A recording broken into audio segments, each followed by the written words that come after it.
Ак карлуу тоонун үстүндө жаркырайт асман жылдызы, дүйнөгө жерин даңктаган кыргыздын уулу Чыңгызы. Алгач кечени ачып берүүгө Ишеналы Арабаев атындагы Кыргыз мамлекеттик университетинин ректору профессор Айгүл Төлөковнага сөз берсек. Чыңгыз Айтматовдун 95 жылдыгына утурлай атайын Кыргыз Республикасынын президентине караштуу мамлекеттик тил жана тил саясаты боюнча улуттук комиссиясынын 3 айлык жарлыгы жарыяланган. Ошо жарыялыктын алкагында бүгүн Чыңгыз Айтматовдун көркөм дүйнөсү аталыштагы иш-чарага кош келиптирсиздер. Бизде ушул Чыңгыз Айтматовдун чыгармаларын жайылтуу, студенттер арасында аларга кызыгууну, чыгармаларына кызыгууну арттыруу боюнча иш-чаралар байма-бай өтүп атат. Алтын казык адабий резиденциясы тарабынан атайын даярдалган инсценировкага көңүл буруңуздар. Кызым Сүйүнбай Эралиев атабыздын ушулары өзүнө элиге бир чоң бир философиялык ойду кантип турат. 100 жылдар мындан кийин да бул тоолор миңдеп турушат. Анда да бизче адамдар карыбас үчүн тырышат. 100 жылдар мындан кийин да сүйүүлөр болот ушундай. Ушинтип жерге жаз келип, ушинтип чыгат ушулар. 100 жылдар мындан кийин да дарактар жерге ыргала, шоодурап турат ушинтип. Биз жокпуз анда бир гана.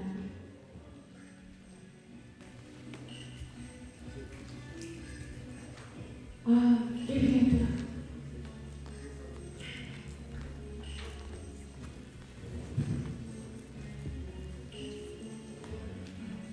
Maymunine, elliga kabalısız. Ötkön yetkende istep жатканыңызды bilip turam. Бирок, биздин башка ушундай тагдырлар туш болсо, айланам.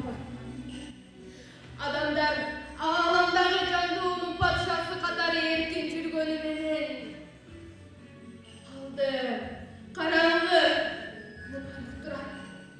Десем, баламдын жасына жаным жуп, жерге кулап баратканда, башыма шыпырып түшкөн ак жоолугум ааlan кезип, ак кептелге айланып, сайрап, далбастап жүргөнү жанымды келтип. Мына ошондо куураган жаным канымдан жаралган жоламанга кайрылып, мүкберилди. Жоламан, куланым, сенсиң, сен экенсиң го. Жок, сен эмне кылып салышкан? Мени таныдыңбы? Мен сен атаңмын. Сен атың Жоламан. Атаңчы, атаң эсиңдеби? Сага жаа тартып, жаңы айнатканды үйрөткөн атаң эмес беле? Эстечи куланым. Атаңдын аты да эсиңде жокпу? Жерди алса болбойбу? Мал-мүлкү алса болбойбу? Анчалык душман экен, башты алса болбойбу? Адамдын эс үчүн алат деген шумдукту ким ойлоп таап, кимдин гана колунан келди? Кудайым-ай! Калайын карадым-ай! Эс үчүмдөн ажырап, жерге кулап баратканымда, өзүм ойлоп жогойгон тоо суусунун өнүктүүлүккө унутуп, караңгы туңгуюкка кулап бара жатканымда, мына ошондо көкүрөк астында көтөрүп төрөгөн эне ушул дүйнөгө туш кылууга төрөдүң беле деп мени эмнеге караган жоксуң? Энеңди эмнеге караган жоксуң?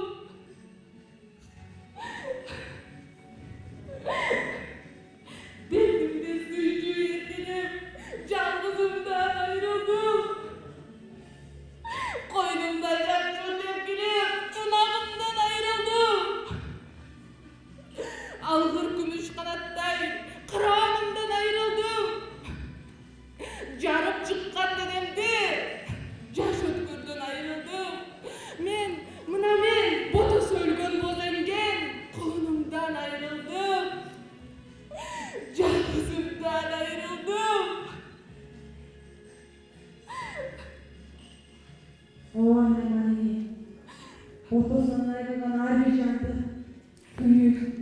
Öztürk менен өтөтмө.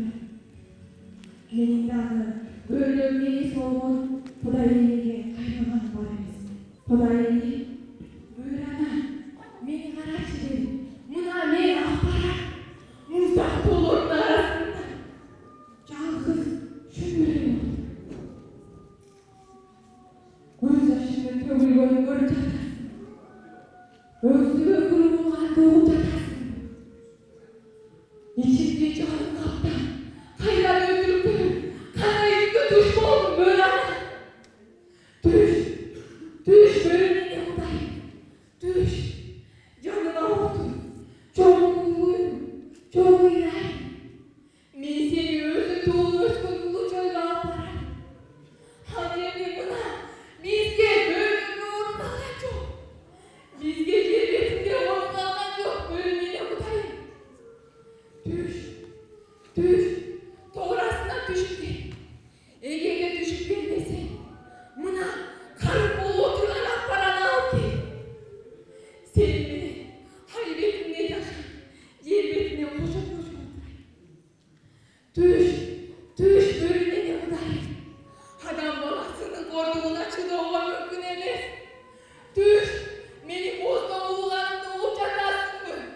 Düş bölüne ne buradayım.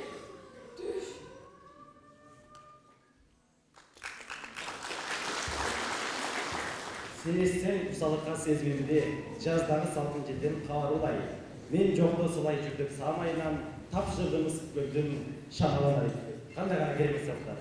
Келиңиздер. Чыңгыз Айтматовдун Кызыл жол жанжалым чыгармасын сахнадан көрөлү.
Asel, beni geçirmiş Asel.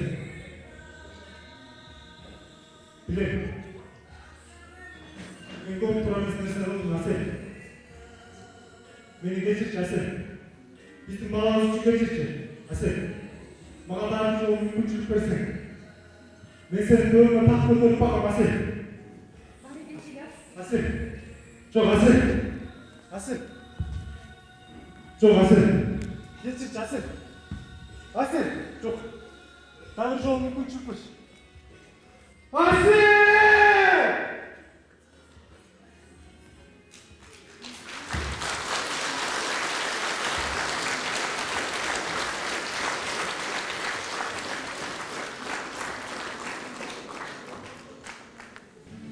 Кандай жасош?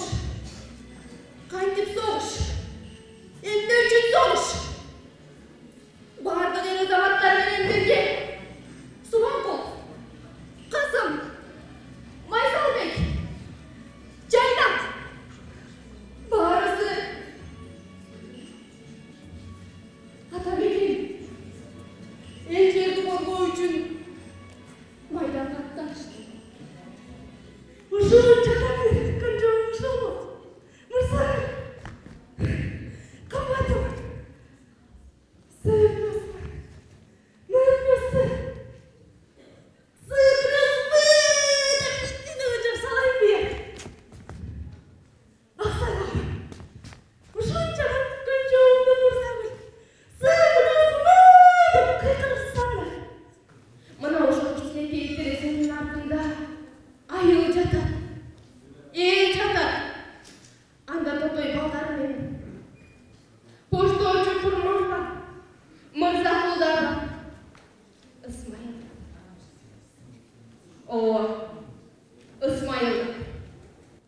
Бирок сен башкасың, сен жат адамсың.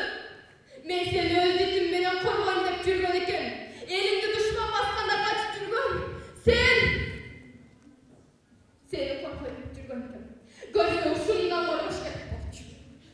Ооба, Даниярдын оonu сөзү жок эле өн менен оон.